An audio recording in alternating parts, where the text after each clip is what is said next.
नमस्कार, आप देख रहे हैं इंडिया टीवी। आपके साथ मैं हूं पंकज भार्गव।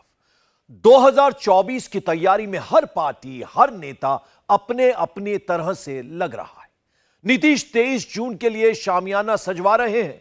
केजरीवाल आज दिल्ली में फिर रामलीला मैदान पहुंच गए।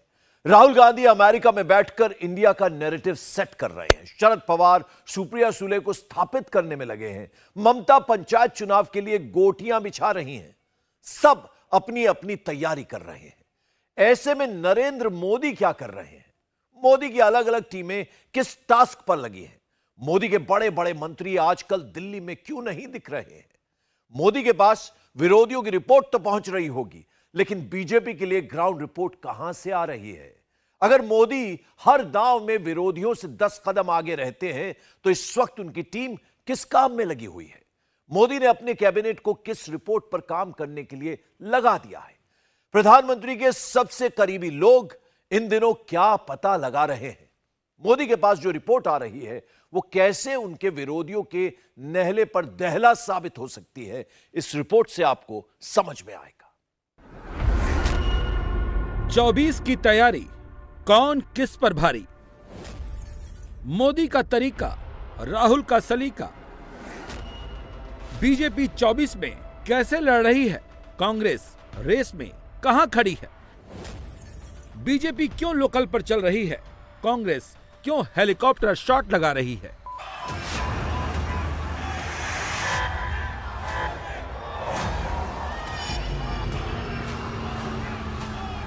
ये बातें इसलिए कही जा रही हैं क्योंकि 24 की तैयारी की जो तस्वीरें नजर आ रही हैं, उसमें कांग्रेस कहीं पीछे नजर आ रही है।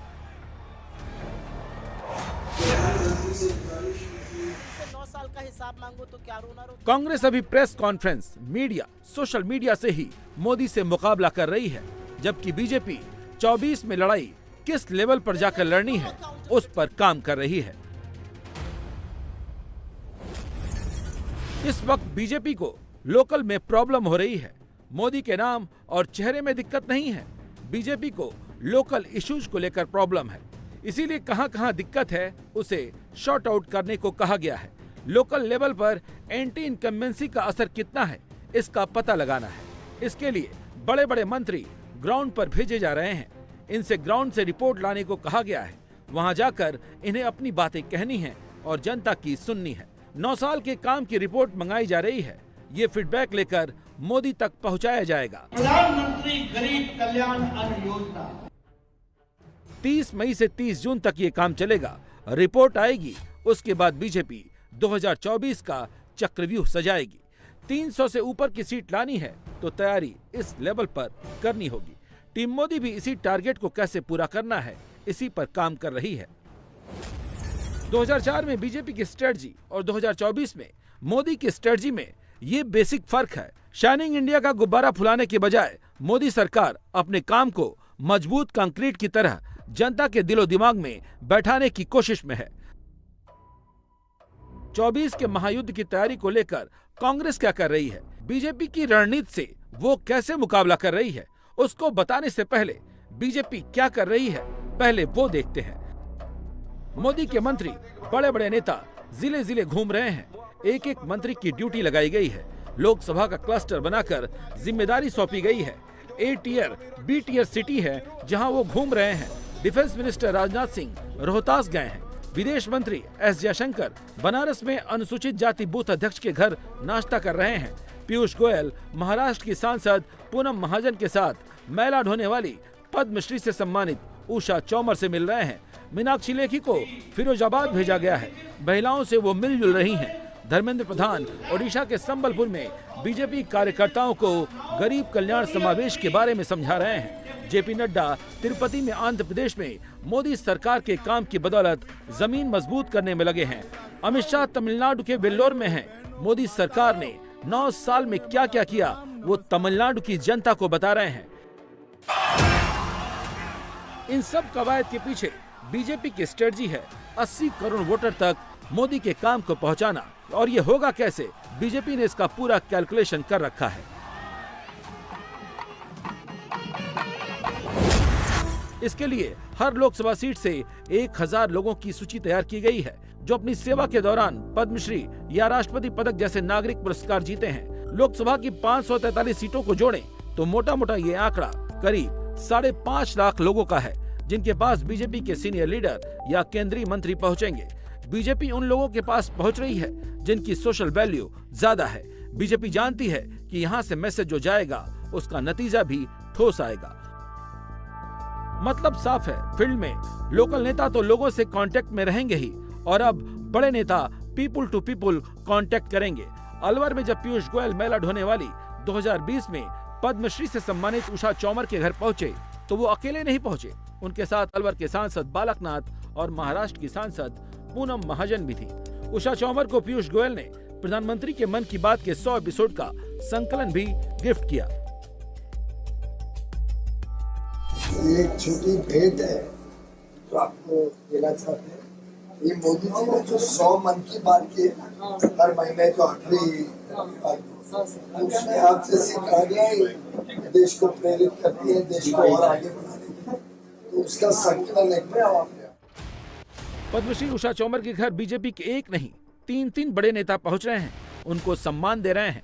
वो उषा चौमर जो शौचालयों में काम करने वाली महिलाओं के लिए काम करती हैं, जिनके साथ भेदभाव किया जाता था, जिन्हें अछूत समझा जाता था।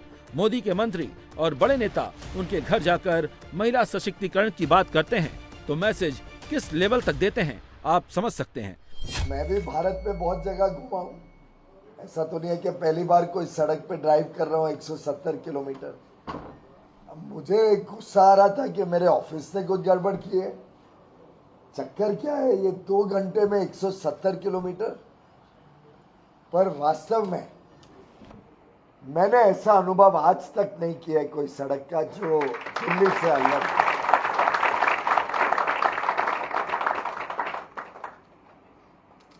यहाँ तक कि मैंने मेरी अपनी पत्नी को भी फोन किया है कि अगर शाम को आती हो तो आ जाओ। ये अपने आप में एक अनुभव और ये एक नमूना है। It's a sample, an example प्रधानमंत्री नरेंद्र मोदी जी के विचारों का, उनकी सोच का, उनके आगे के भारत के लिए नए दृष्टिकोण का, विजन का, और उनकी संकल्प शक्ति का कि भारत बदल सकता है और भारत को हम बदल के ही रहेंगे। पीयूष गोयल अलवर में हनुमान जी के मंदिर भी गए, लोगों से मिले, लोगों को मोदी के 9 साल के काम के बारे में बताया। मतलब 24 की लड़ाई में जाना है तो 2 वे प्रोसेस के साथ जाना है, जनता को जानना है और उनको जानकर उनकी बातें मोदी तक पहुंचाना है। और यही जानने के लिए मोदी इनको हर लोकसभा में भेज रहे हैं। टीम मोदी 24 की तैयारी को लेकर ग्राउंड पर उतर चुकी है, जबकि टीम राहुल मोदी का बैकग्राउंड ही तलाश रही है। हैरानी की बात यह है कि मोदी जिस पिच पर खेल रहे हैं, राहुल की टीम उस पिच पर पहुंची तक नहीं है। 9 साल मोदी सरकार के काम को बताने का मकसद क्या है, वो तस्वीरें खुद बता रही हैं। एक और तस्वीर वाराणसी से आई है। एस जयशंकर, जिनकी डिप्लोमेसी का लोहा पूरी दुनिया मान रही है, मोदी सरकार के नवरत्नों में से एक है। जब ये दलित बूथ अध्यक्ष के घर जाकर खाना खाते हैं तो उस भरोसे को मजबूत करते हैं जो 9 साल से मोदी सरकार मेंटेन कर रही है। हम तो बनाए हैं कचौड़ी और सत्तू भर के मखनी बनाए हैं, सेवैयाँ बनाए हैं, 2 किस्म की सब्जी बनाए हैं, जिसमें बैगन आलू साग की सब्जी है और परवल आलू पनीर थोड़ा डाल के। हाँ जी जी, कुल्हड़ में पानी पिलाएंगे, थोड़ा देसी का उनको वो दे तो अच्छा लगेगा। और प्रभु जो भी आपके घर विदेश मंत्री के आने की सूचना मिली तो क्या लगा, आएंगे? हाँ, अच्छा लगा कि हमारे घर कोई बड़े रिच लोग आ रहे हैं, इसके लिए तो खुशी होगी। अब छोटे हम लोग जो भी है, ऊपर वाले ने जो दिया है उसके लिए, उसमें कोई आ रहा है तो अच्छा लगेगा, जाहिर सी बात है, बहुत अच्छा लगा और आ रहे हैं, उनका वेलकम। मोदी विरोधी जब जनता के पास जाएंगे तो इस बात का जवाब नहीं निकाल पाएंगे। जब एस जयशंकर मोदी की ग्लोबल अपील की ताकत को बताएंगे। आप ये समझिए, अगर आज नरेंद्र मोदी प्रधानमंत्री नहीं होते, आपको क्या लगता है कि G20 जो है वाराणसी आती है? आप देखिए कि जब भी दुनिया में जो संकटें होती हैं, मोदी सरकार एक तो दुनिया के लिए भला करती है, दुनिया की मदद की ओर कदम उठाती है, पर सबसे ज़्यादा हमारे जो लोग जो बाहर हो जाते हैं, हमारे नागरिक जो जाते हैं, आज उनके मन में है कि भाई किसी की छत्र छाया है, हम बाहर जाएं, टूरिस्ट बन के जाएं, विद्यार्थी हों, रोजगारी के लिए हों, जहाज में जहाज के क्रू हों, कि भारत जो है, भारत की पहुंच जो है वहाँ तक है, कहीं भी हो, कुछ भी संकट आए, हम अपने देश पर विश्वास कर सकते हैं, और ये बहुत बड़ी बात है। मोदी के भरोसेमंद एस जयशंकर जो बातें बोलते हैं, उनकी बातें लोग पसंद करते हैं। बनारस जाकर जयशंकर का ये कहना कि 45 साल के डिप्लोमेटिक करियर में मैंने मोदी जैसी पॉपुलैरिटी किसी लीडर की नहीं देखी, तो इसका बड़ा मतलब है, और इसका मैसेज क्या है समझ सकते हैं। जबकि राहुल गांधी पर विदेशों में जाकर भारत के अपमान का आरोप लगता आया है। जो लोग 24 में मोदी या राहुल की बात करते हैं, उन्हें इन बातों का फर्क समझना होगा। टीम मोदी के मंत्री जहां जा रहे हैं, किससे मिल रहे हैं, हर चीज के मायने हैं। पीयूष गोयल अलवर जाते हैं तो उषा चौमर से मिलने के पीछे मोदी सरकार का दलित उत्थान, महिला सशक्तिकरण का संदेश है। बनारस में एस जयशंकर दलित बूथ अध्यक्ष के घर खाना खाते हैं तो सामाजिकता का संदेश देते हैं और ये बताते हैं कि बीजेपी में कार्यकर्ता सबसे बड़ा है। इस माइक्रो लेवल पर टीम बीजेपी 24 की तैयारी में जुटी है। डिफेंस मिनिस्टर राजनाथ सिंह बिहार के रोहतास में थे। दिल्ली से गए राजनाथ सिंह की पूरी एक दिन की ड्यूटी रोहतास में थी। रोहतास के गोपाल नारायण सिंह विश्वविद्यालय के दीक्षांत समारोह में गए थे। युवाओं को भरोसा दिला रहे थे, मोदी सरकार की वैल्यू समझा रहे थे। अब मैं एक उदाहरण आपको देना चाहता हूं कि 2014 में जिस समय हम लोगों की सरकार बनी थी, देश की अर्थव्यवस्था, धन दौलत, इस मामले में हमारा भारत सारी दुनिया में वह 10वें 11वें स्थान पर खड़ा था। लेकिन 9 वर्ष के अंदर ही मोदी जी के नेतृत्व में वह करिश्मा हुआ है भारत में, मेरे बहन भाइयों। आज हमारा भारत जंप लगा चुका है और भारत की अर्थव्यवस्था जो पहले 10 और 11 दुनिया के देशों में 11वें नंबर पर होती थी, आज हिंदुस्तान के 5 देशों की श्रेणी में आकर खड़ी हो गई। और एक माने जाने बहुत एक इकोनॉमिस्ट भी उनको कह सकते हैं, जो सभी दुनिया के देशों की आर्थिक स्थिति की समीक्षा करते रहते हैं, मॉर्गन स्टैनले, उन्हीं के फाइनेंशियल एनालिस्ट ने, उनके एक आर्थिक विश्लेषक ने यह कहा है, इस सच्चाई को नकारा नहीं जा सकता है कि 2027 आते आते यानी 4 वर्ष के बाद ही भारत की अर्थव्यवस्था दुनिया के टॉप 3 देशों में आकर खड़ी हो जाएगी। यह भारत की हैसियत सारी दुनिया में बनी है। राजनाथ सिंह राजपूत हैं। राजनाथ सिंह का रोहतास दौरे का भी मतलब है बीजेपी रणनीति कैसे बनाती है, वो बातें यहां से भी निकल कर आती हैं। रोहतास जिले में राजपूत वोटर की तादाद ज्यादा है। 3 लोकसभा सीटों पर असर डालते हैं, जिसमें सासाराम, काराकाट और आरा सीट है। राजनाथ सिंह यहां से जब मोदी सरकार का काम गिनाते हैं तो 24 की जमीन भी तैयार करते हैं। फिरोजाबाद में मीनाक्षी लेखी पहुंची तो यहां भी 9 साल मोदी सरकार के काम की बातें की। जिन मंत्रियों की पहुंच दिल्ली तक रहती है, अगर वो मंत्री जनता के बीच सीधे जाकर मिलते हैं, संवाद करते हैं, भरोसा जीतते हैं, तो इसका मतलब बड़ा होता है। मोदी की पूरी कोर टीम 30 जून तक ऑल इंडिया मिशन पर है। तिरुपति में नड्डा तो वेल्लोर में अमित शाह पहुंचे हैं। बीजेपी दक्षिण से वो सपोर्ट चाहती है जो उसे 300 के टारगेट तक पहुंचा दे। पहले 10 साल तक कांग्रेस डीएमके की सरकार तमिलनाडु में चली, जिसने 12,000 करोड़ के घपले, घोटाले, भ्रष्टाचार किया। 9 साल में नरेंद्र मोदी सरकार पर एक भी भ्रष्टाचार का आरोप कोई नहीं लगा सका।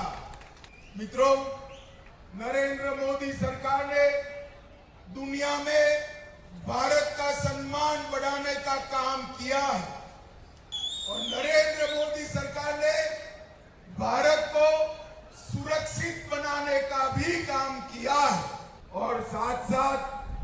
अभी अभी नई पार्लियामेंट भवन का लोकार्पण नरेंद्र मोदी जी ने किया। इसमें तमिलनाडु के चोल साम्राज्य का परंपरा से सेंगोल को फिर से एक बार पार्लियामेंट में स्थापित करने का काम नरेंद्र मोदी सरकार ने किया। मित्रों, तीसरी बार भी 2024 में देश में फिर से नरेंद्र मोदी सरकार बनने वाली है। अब कांग्रेस कहां है? सच्चाई तो यह है कि कांग्रेस की तैयारी ग्राउंड लेवल पर है ही नहीं। जो बातें उसे खुलकर ग्राउंड पर जाकर कहनी चाहिए वो अमेरिका लंदन से पहुंचाई जाती हैं। एक साथ कई शहरों में कांग्रेस प्रेस कॉन्फ्रेंस करती है। इनकी पूरी एनर्जी मीडिया, सोशल मीडिया पर लगती है। स्टेट और सेंट्रल दोनों के वोटर की सोच अलग है। सामने अगर मोदी जैसा चेहरा हो तो लड़ाई और भी चुनौती वाली हो जाती है। ऐसे में 24 की तैयारी की लड़ाई में टीम मोदी आगे दिख रही है। 80 घंटे बचे हैं। बृजभूषण शरण सिंह किसी भी वक्त गिरफ्तार हो जाएंगे। 15 जून तक का अल्टीमेटम है, लेकिन इस वक्त ट्रुथ और डेयर का गेम चल रहा है। पहलवानों के पीछे खाप, किसान और महिला संगठनों की ताकत है, गवाह है, सच है। दूसरी तरफ बृजभूषण शरण सिंह ने डेयर चुना, गोंडा में ताकत दिखाई। जेल जाने का काउंटडाउन चल रहा है और बृजभूषण कैसरगंज से चुनाव लड़ेंगे लड़ेंगे लड़ेंगे कह रहे हैं। जिस अखिलेश यादव की खामोशी से बृजभूषण को हवा मिल रही थी, आज वो खामोशी भी खत्म हो गई। अखिलेश ने चुप्पी तोड़ी, बृजभूषण का सपना टूट गया। अब अगर कुछ बचा है तो सिर्फ बृजभूषण की गिरफ्तारी का इंतजार।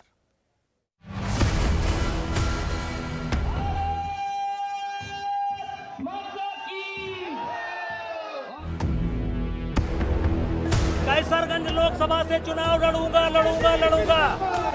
कैसरगंज लोकसभा से चुनाव लड़ूंगा लड़ूंगा लड़ूंगा। आज बृजभूषण ने अपना आखिरी दांव चल दिया।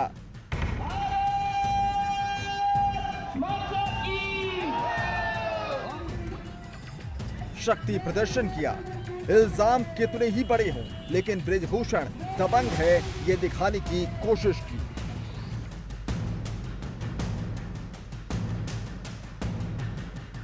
पहलवानों ने खुला ऐलान कर दिया, बृजभूषण की गिरफ्तारी से कम पर कुछ भी मंजूर नहीं है।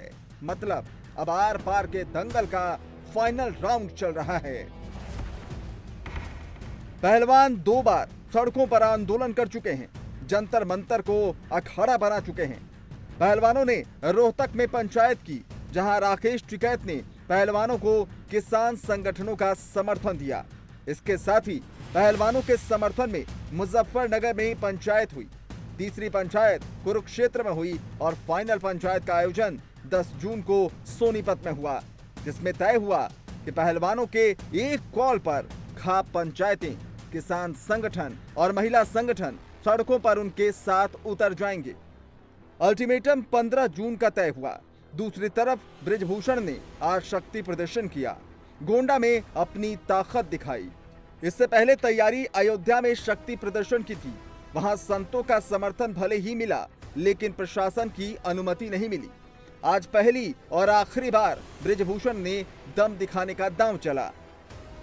बीजेपी सांसद बृजभूषण शरण सिंह के संसदीय क्षेत्र कैसरगंज में आज हर जगह बृजभूषण शरण सिंह की होर्डिंग दिखाई दी। जगह जगह बृजभूषण शरण सिंह के समर्थन में नारे लगे, कार्यकर्ताओं ने उनका स्वागत किया। मौका था केंद्र की मोदी सरकार के 9 साल पूरे होने पर। पूरे उत्तर प्रदेश में जो 80 लोकसभा सीट हैं वहां पर कार्यक्रम हो रहे हैं। आज कार्यक्रम कैसरगंज में था और यहां सभा होनी थी। यहां से करीब 60 किलोमीटर दूर बृजभूषण शरण सिंह का घर है और ये 60 किलोमीटर का फासला बृजभूषण शरण सिंह ने करीब 3 घंटे में तय किया।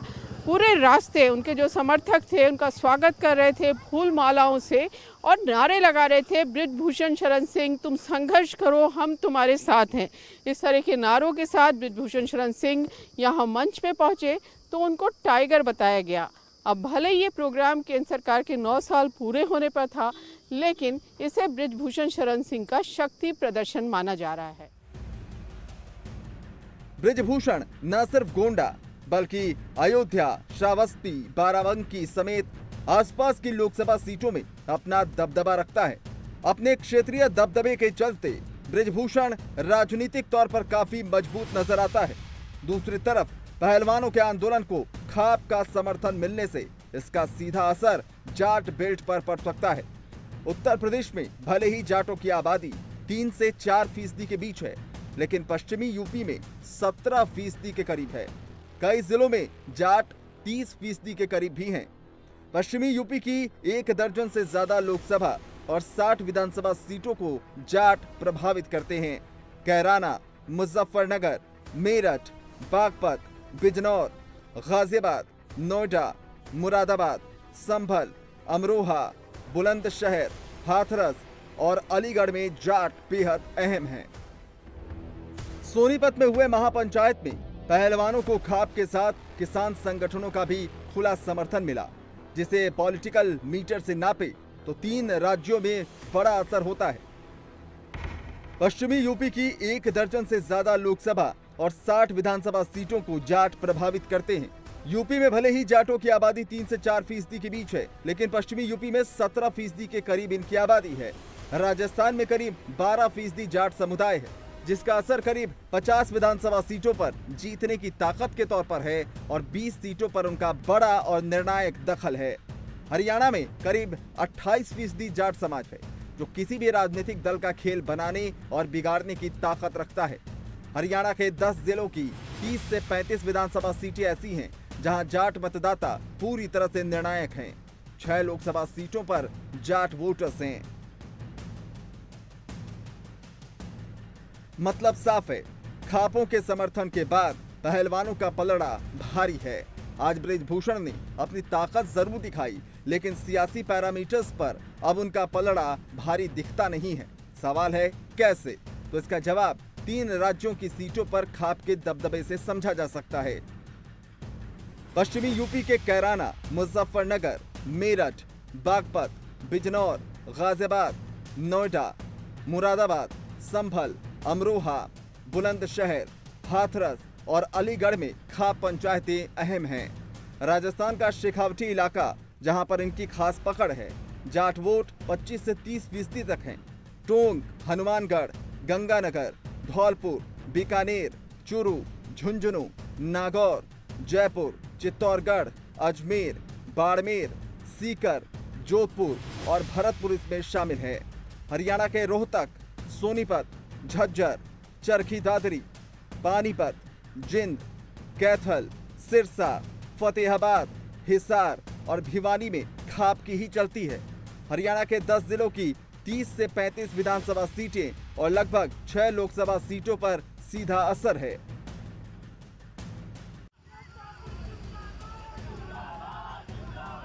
सियासी पैरामीटर्स को देखकर साफ है कि बृजभूषण का शक्ति प्रदर्शन उसे बचा नहीं सकता। 80 घंटे का काउंटडाउन बचा है। बृजभूषण का जेल जाना फिक्स है। हाँ, इतना जरूर है कि आज के रोड शो और रैली के जरिए बृजभूषण ने बीजेपी को आंख जरूर दिखा दी है। बृजभूषण को पता है कि आज की रैली उसकी आखिरी रैली हो सकती है। 80 घंटे में गिरफ्तारी फिक्स है। फिर भी बृजभूषण ने डेयर दिखाया। बीजेपी को अपनी ताकत दिखाकर ये जता दिया कि वो न पा तो नुकसान बीजेपी को भी उठाना होगा। ये मिला मुझे मोहब्बत का सिला, बेवफा कह के मुझे याद किया जाता है। कुछ इस अंदाज से बीजेपी सांसद बृजभूषण शरण सिंह ने आज अपना भाषण शुरू किया।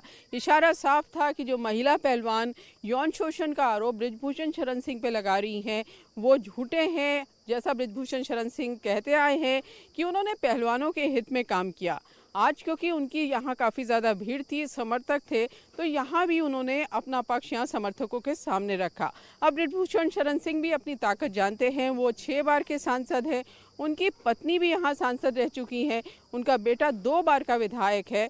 यानी वो जानते हैं कि पार्टी को उनकी ज़रूरत है। और सिर्फ गोंडा, कैसरगंज ही नहीं, आसपास बलरामपुर, श्रावस्ती, बहराइच में भी बृजभूषण शरण सिंह काफ़ी ज़्यादा ताकत रखते हैं और शायद इसी का फ़ायदा वो उठा रहे हैं। बृजभूषण ने डेयर दिखाया तो पूरा खेल अब ट्रुथ और डेयर का हो गया है। पहलवानों ने ट्रुथ चुना, बृजभूषण ने डेयर। पहलवानों के समर्थन में कई गवाह सामने आए। ट्रुथ चुना और सारी सच्चाई बयां करती। ब्रिजभूषण ने डेयर लिया, ताकत दिखाई, गिरफ्तारी की तलवार लटकी है, फिर भी रोड शो किया, शायरी सुनाई, चुनाव का दावा ठोक दिया। जो प्रेसिडेंट था और उसके जो साथी थे वो सब नशे में, फुल नशे में थे और उन्होंने बच्चियों के साथ जो व्यवहार किया वो अशोभनीय था, जो हम कहने में भी शर्म आती है। प्रेसिडेंट ने खुद जिस होटल में लड़कियां रह रही थी उस होटल में कमरा लिया और खुद प्रेसिडेंट उन बच्चियों को दाव प्रैक्टिस करा रहे थे, यानी टेक्निक बता रहे थे। पर्सनल लाइफ का हर डाटा उनके पास होता था, किस लड़की का कौन सा बॉयफ्रेंड है, कौन लड़की किससे बात कर रही है, कब वो कैंप से बाहर जा रही है, कौन से रेस्टोरेंट में खाना खाया। उनके जासूस होते तमाम, उनको सारी, वो उनको फिर बोलता था ब्रिजभूषण, अब वो आपका बॉयफ्रेंड है, आप कौन लड़का है, आप उससे क्यों बातें करते हो, मतलब सबकी पर्सनल लाइफ में झांकना, मतलब उनको मानसिक और ये टेक्निकल रूप से दबाकर उनका यही होता था किसी तरह आ जाए, हमारे आगे घुटने टेक जाए और जो भी हम इनसे चाहते हैं वो हमें मिल जाए। कभी अश्क कभी गम, कभी जहर पिया जाता है, जब कभी जाके जमाने में दिया जाता है, ये मिला मुझको मोहब्बत का सिला, ये मिला मुझको मोहब्बत का सिला, बेवफा कह के मेरा नाम लिया जाता है।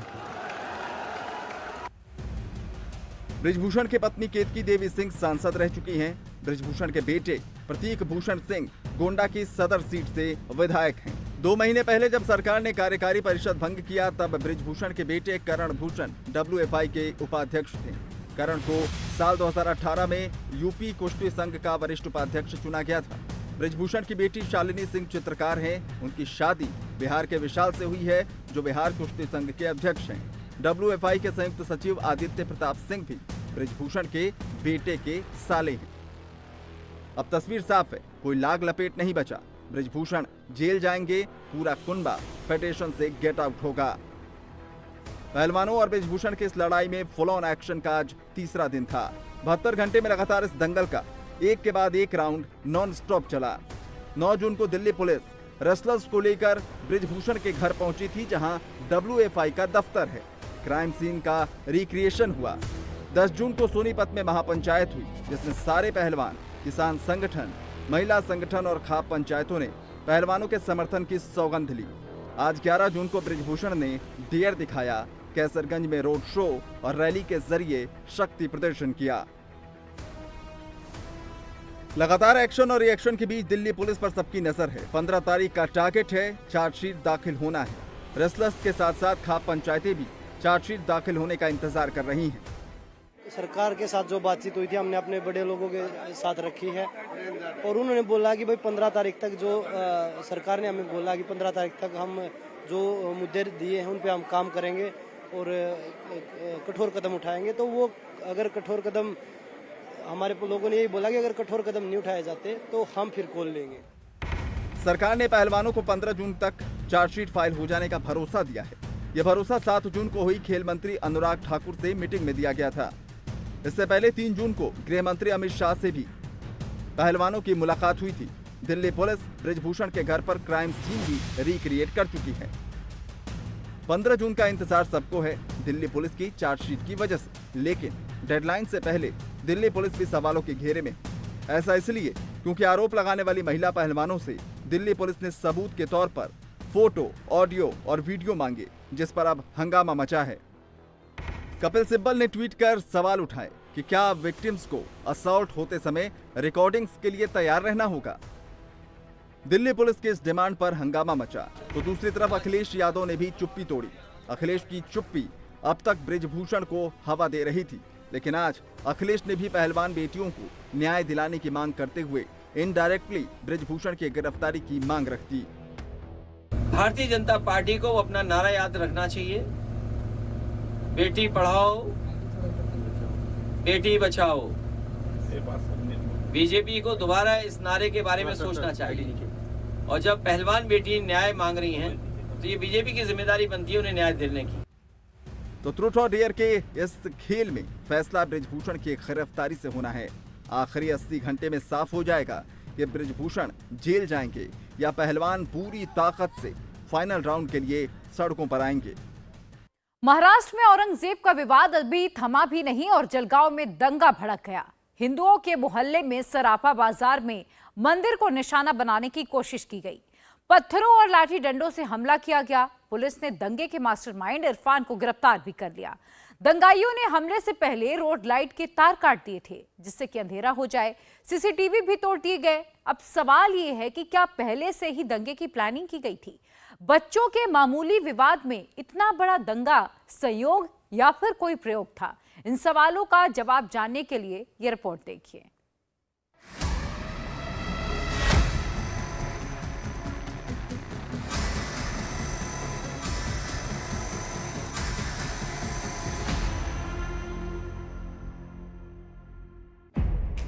शुक्रवार को रात के करीब 10 बजे जलगांव के अलमनेर कस्बे में अचानक दंगे शुरू हो गए। दंगों की वजह जानकर आप भी दंग रह जाएंगे। बच्चों के दो ग्रुपों के बीच मामूली बात पर बहस हुई और फिर सीन में बड़ों की एंट्री हुई जिनका काम बच्चों को समझाना बुझाना था। उन्होंने हाथ में पत्थर उठा लिए। फिर देखते ही देखते अलमनेर शहर में हिंदू मुसलमान शुरू हो गया। आधे घंटे में गंगा जमुनी तहजीब की धज्जियां उड़ गई।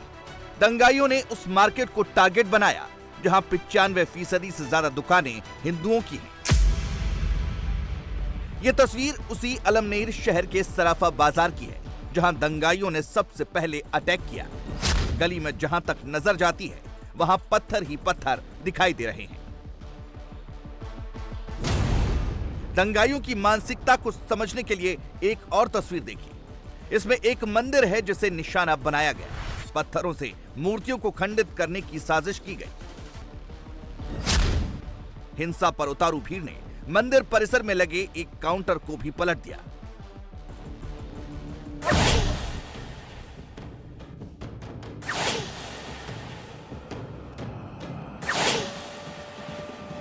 जलगांव दंगा संयोग था या प्रयोग? अलमनेर में हिंसा एक्शन रिएक्शन का नतीजा थी या फिर सुनियोजित साजिश थी? दंगाइयों ने पत्थरबाजी से पहले स्ट्रीट लाइट के तार काट दिए और वहां लगे पुलिस के सीसीटीवी को तोड़ दिया। ये एक बड़ी साजिश की तरफ इशारा करता है।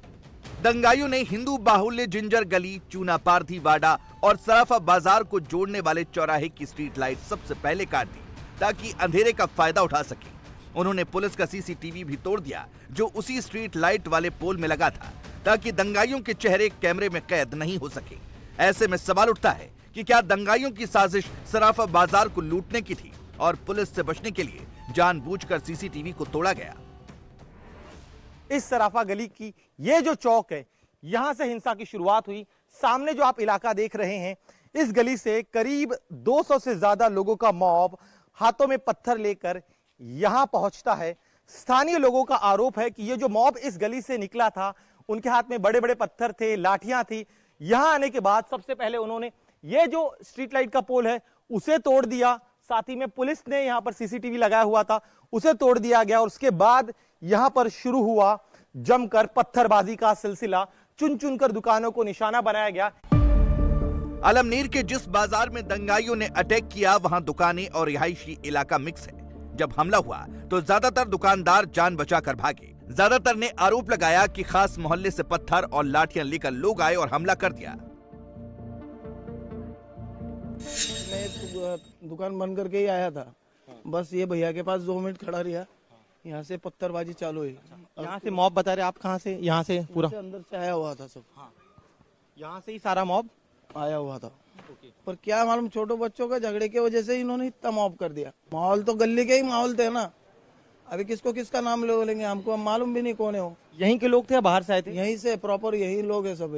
सर लाठी काठी सब था। अभी हथियार अंधेरे में क्या दिखेगा यहाँ पे? हम हमारी जान जोखिम लेके ऊपर खड़े थे। सराफा बाजार में रहने वाले एक और चश्मदीद ने जो आपबीती बताई वो रोंगटे खड़े कर देने वाली है। उन्होंने बताया कि हजारों पत्थर बम और गोले की तरह उनकी छतों पर गिर रहे थे। उधर मुस्लिम मोहल्ले की महिलाओं का आरोप है कि पथराव उनके घर पर भी हुआ है। बहुत भयानक, जैसे आप सोच सकते हो इतनी पत्थरबाजी हो रही थी। मैं तो घर के अंदर था, मुझे ऐसा लगा कुछ बर्फ वृष्टि हो रही है। जो गोले गिर रहे, कोई पत्थर के पत्थर वगैरह रहता, जो आवाज आती है फटाके फुट्टे, उतने तेजी से पत्थरबाजी हो रही थी। हजारों के संख्या में वो पत्थर आ रहे थे, हर जगह पत्थर ही पत्थर दिखाई दे रहे थे सब। लेकिन उन्होंने बहुत तेजी से बहुत ज्यादा तरह से पत्थरबाजी किया है, जो दिखा उनके ऊपर वो पत्थर मारते थे आते जाते लोगों पे। नदी के अंदर बच्चों का झगड़ा हुआ, वो भी हमको पता नहीं उधर क्या झगड़ा हुआ ना नहीं हुआ, हमको मालूम ही नहीं कुछ। हम भी इधर शादी उसमें बैठे नल आ गए, 8 दिन बाद का पानी था, नल आए, हमने पानी के मोटरा नहीं लगाए, क्या पूछते, इतनी पत्थर चोट चालू उधर से, क्या पूछते आदमी। पीने को ना पानी मिला ना कुछ मिला हमारे को। कहाँ से पत्थर आ रहे थे यहाँ पे? यहाँ से ना नीचे से, सामने से आई पत्थर चोट, बहुत चली।